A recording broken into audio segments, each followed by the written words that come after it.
Welcome back to Metacognition Mondays with Antony Lo for the Metacognition of Leadership Institute. My name's Antony Lo. I help make the complex simple for you. So, Season 1, Foundations of Metacognition. This is Episode 6, Awareness of Cognitive Biases.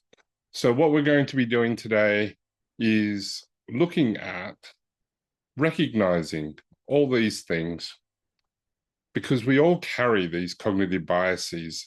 And cognitive biases, they're mental shortcuts that can help us, but they can also mislead us.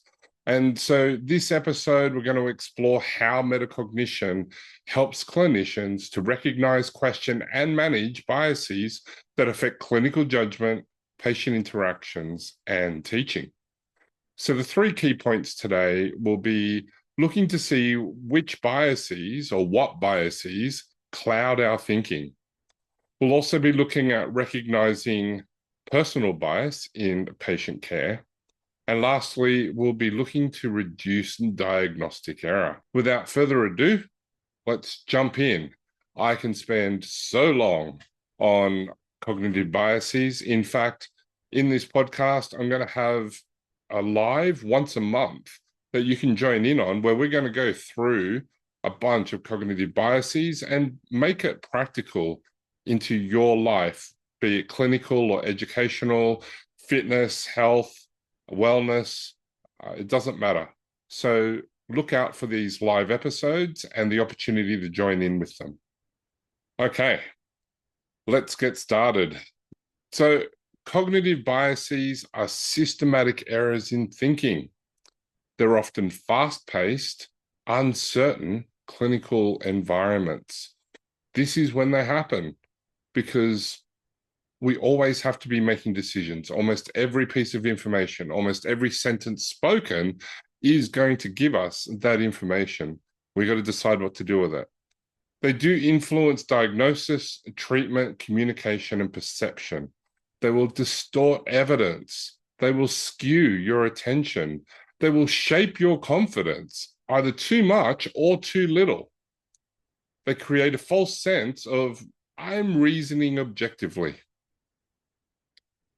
This is critical in metacognition, because metacognition depends on an accurate insight into your own thinking, and biases can definitely interfere with that insight. So, some examples of cognitive biases in clinical care. Confirmation bias. Now, confirmation bias is that tendency to search for, interpret, and remember information in a way that confirms one's pre-existing beliefs or hypotheses. In other words, noticing only the data that supports your beliefs. Now, I've spoken about this on other episodes. Confirmation bias is one of the most talked about in the clinical world, because it really is easy to find information that confirms your biases. And I talked about I just tell my patients what I think it is and why I'm testing to prove myself wrong, not prove myself right. That's confirmation bias. I've got 3 examples for you. A therapist believes manual therapy is superior and only notices the studies that support that belief. The vice versa also happens, that exercise is superior and that manual therapy sucks, and ignores the studies that say differently. Another example is a patient thinks their pain is from a disc bulge and disregards any explanations that suggest otherwise. And this is a difficult one, because you can have a disc bulge without having any pain. How you manage that, that's really important. Now, that's a cognitive bias for the patient, and how you manage that is different in some ways to how you manage your own cognitive biases about things like that. A patient only pays attention to research that confirms their treatment preference, during a treatment. Or a student does that during the assignment. Or a practitioner does that, in a discussion with their peers, because they've got a certification.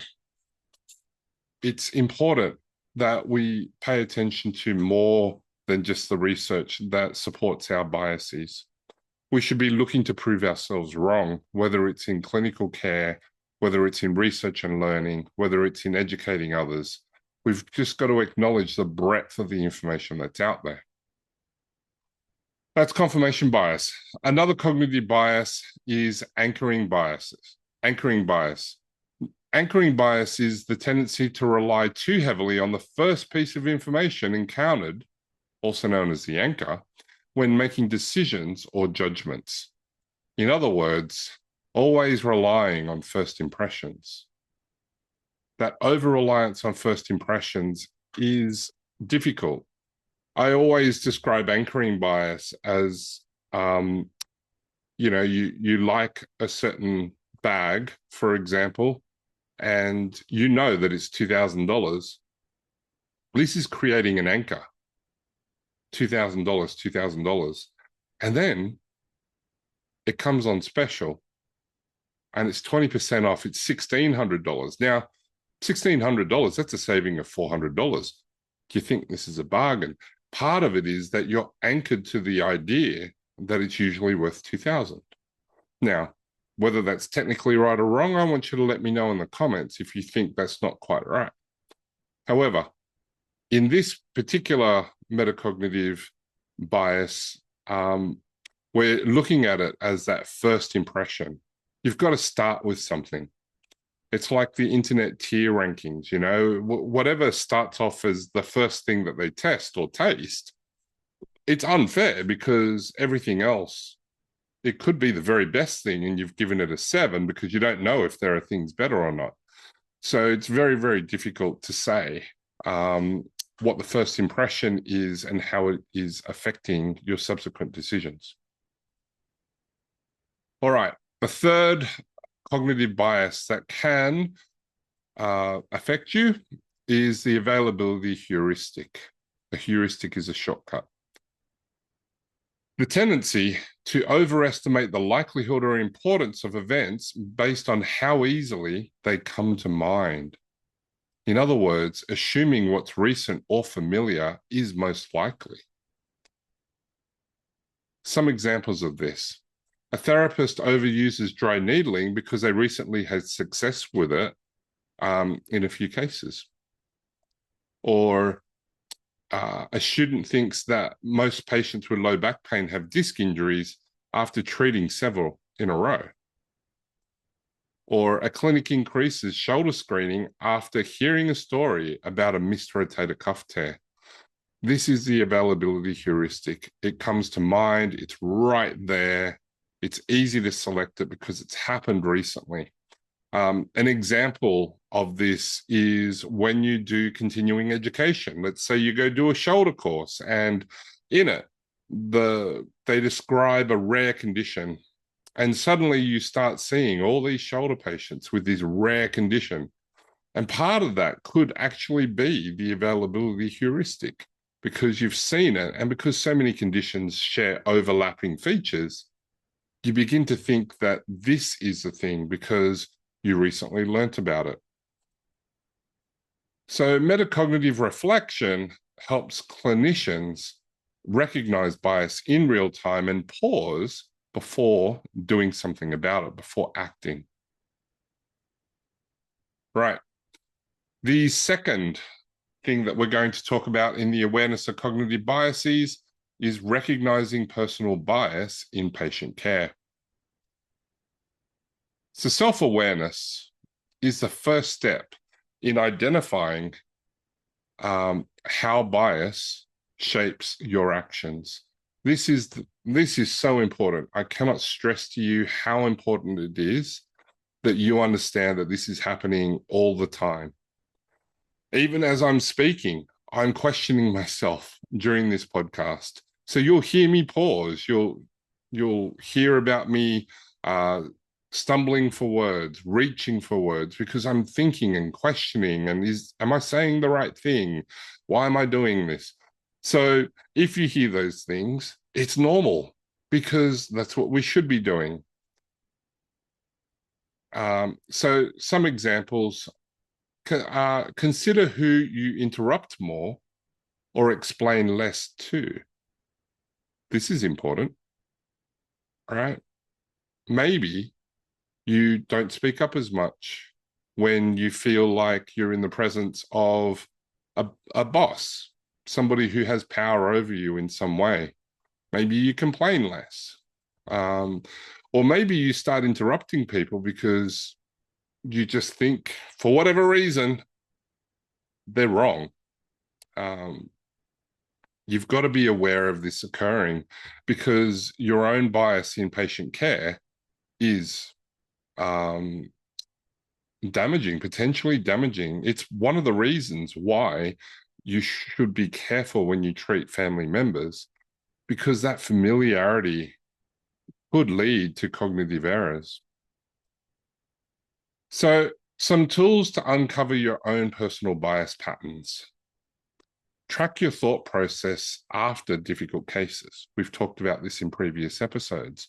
Being able to do that debrief, whether you use a reflection log, whether you talk to your peers or a mentor about it, or whether you teach about it, have a think through those difficult cases and question and make sure that you're on track and you're not just following your own biases.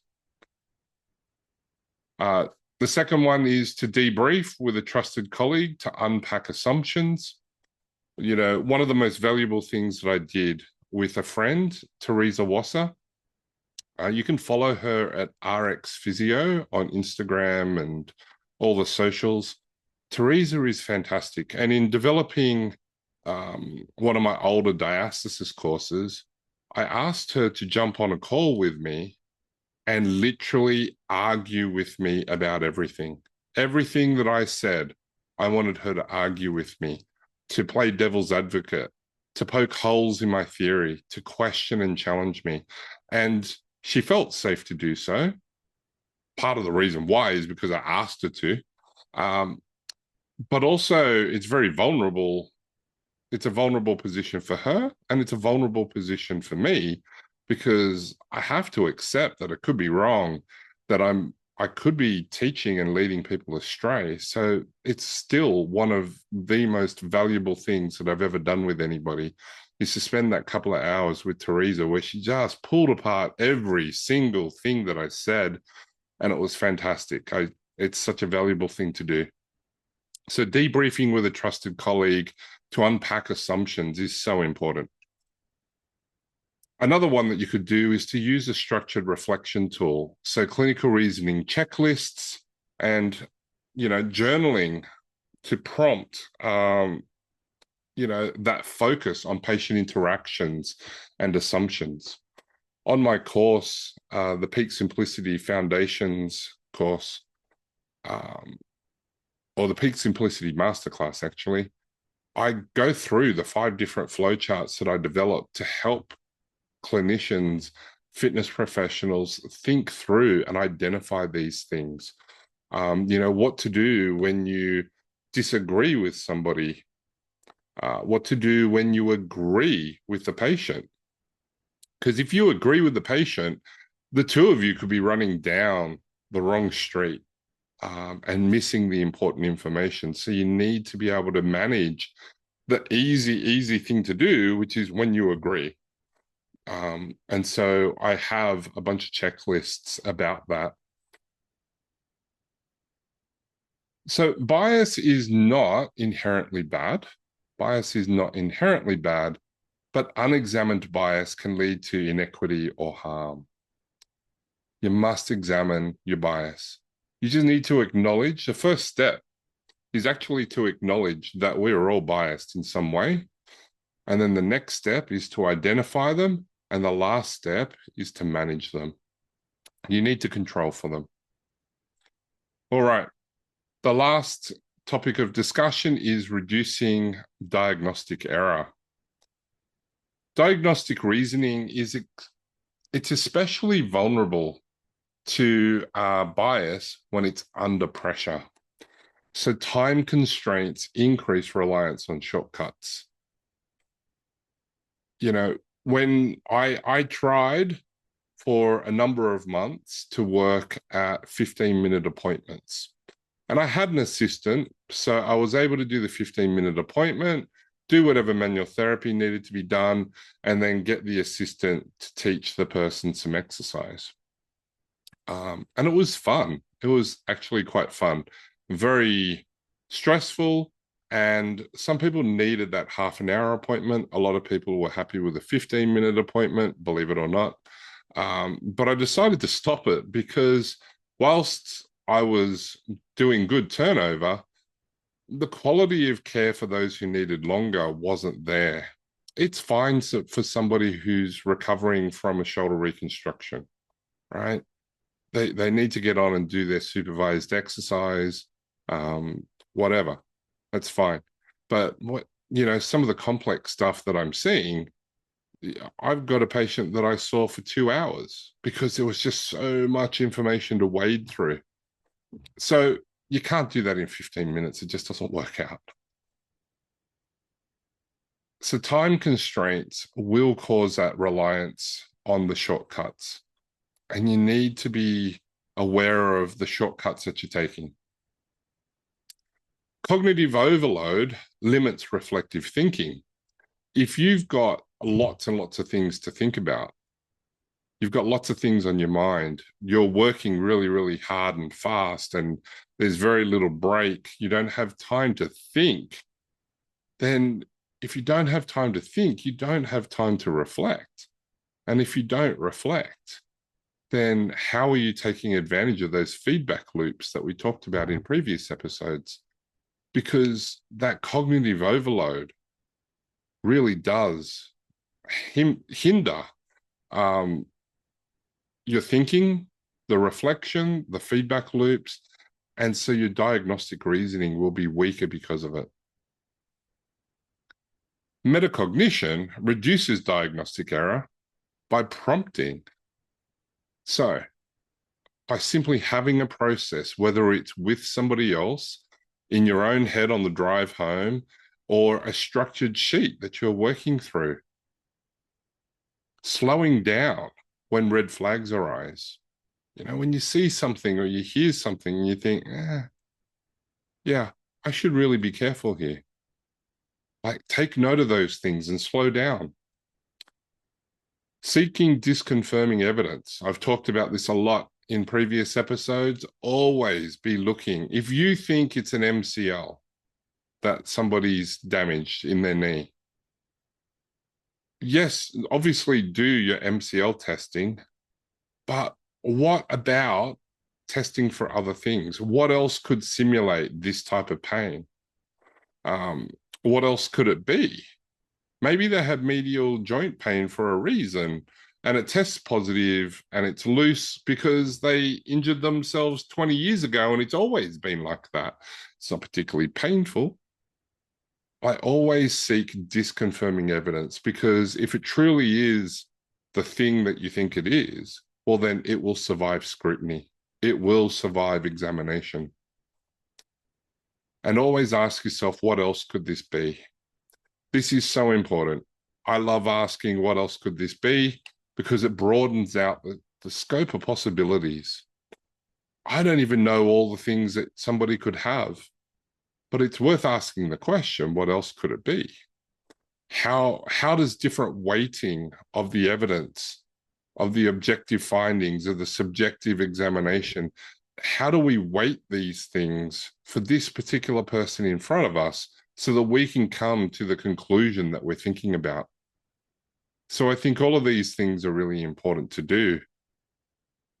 And so teams that normalize reflective discussion around reasoning catch more errors. If you're used to talking to people, like my teaching team, my teaching assistants, we're in a Facebook group and, my mentoring group, we have a WhatsApp group.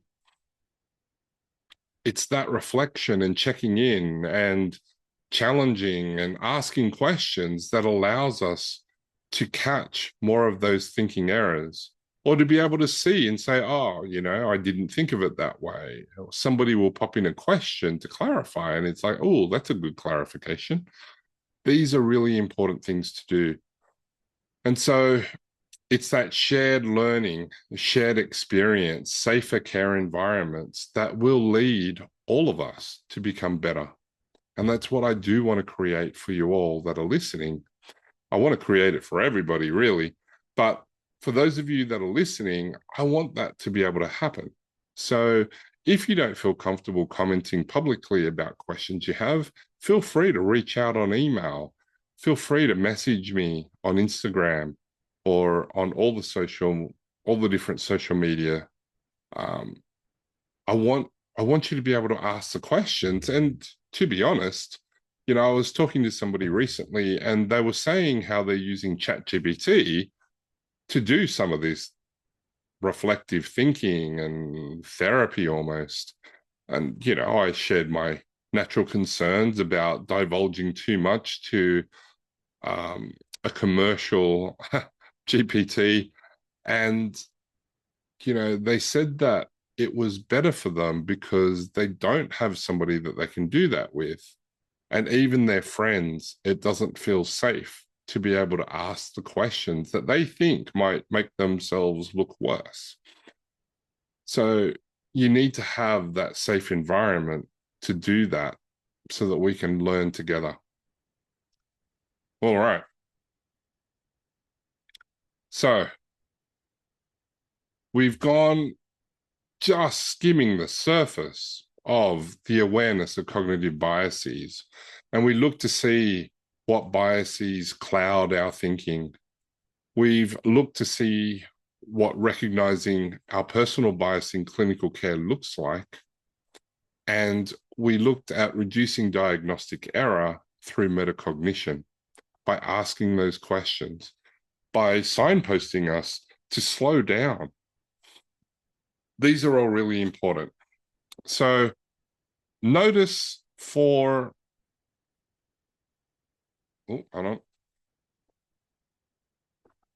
for your call to action this week, I want you to notice a moment where you jump to a conclusion. And then I want you to pause and ask yourself, what was I assuming? And what else might be true? You've heard me say it before, always have two stories to explain an experience. Ask yourself, what else might be true? What other reason might there be? And with that, I want to leave you to it. I would love to hear from you. I would love for you to leave a comment. Let me know what you think. It helps out with the algorithm. Please like and subscribe. Again, helps with the algorithm. And the lives will be on YouTube where you can join in live, and then we go with the comments and interact that way. And those of you who are members of MOLI, Metacognition of Leadership Institute, you can join in the live chat that we have on Zoom. So you'll be on camera as well if you want, and be able to speak instead of just typing. What's in the next episode? We're going to be looking at common metacognitive errors, because sometimes our thinking about our thinking is wrong. So join us for that. I look forward to hearing from you. My name's Antony Lo. If you like my style and you like my content and you want to find making the complex simple, then come find me at antonylo.com or mypteducation.com. Thanks very much.